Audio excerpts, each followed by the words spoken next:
Баршаңызға қайырлы күн достар. Бүгін сіздермен өте дәмді балмұздақ кремінен жасалатын бикеш саусақтары таттысын даярлайтын боламыз. Видеоның соңына дейін менімен бірге болыңыздар.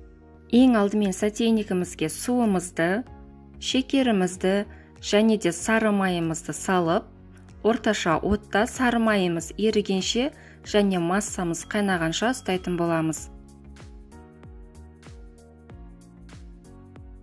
Массамыз қайнаған бойда алдын ала даярлап қойған ұнымызды жылдам-жылдам араластырып қосамыз.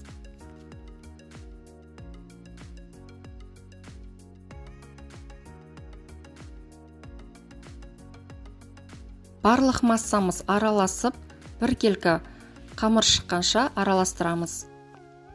Дайын болған қамырымызды оттан алып, басқа ыдысымызға салып, 5-7 минут аралығында суытамыз. Жеке ыдысқа 4 жұмыртқамызды біріктіріп, шанышқының көмегімен араластырып аламыз. Суыған қамырымызды бір араластырып аламыз. Және де дайындап алған жұмыртқамызды аз-аз бөлшектен қосып отырып, араластырамыз жақсылап. Дәл осылай барлық жұмыртқалы массамыз біткенше қосып отырып араластырамыз.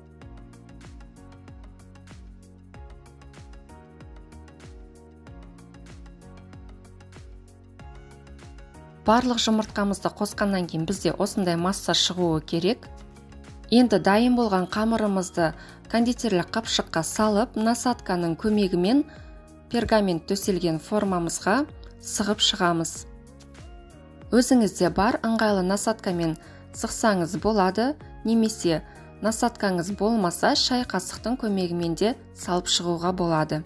Ең алдымен 200 градус қызып тұрған пеште 10 минут, 10 минуттан кейін пешімізді 180 градусқа азайтып, тағы 20 минут пісіретін боламыз.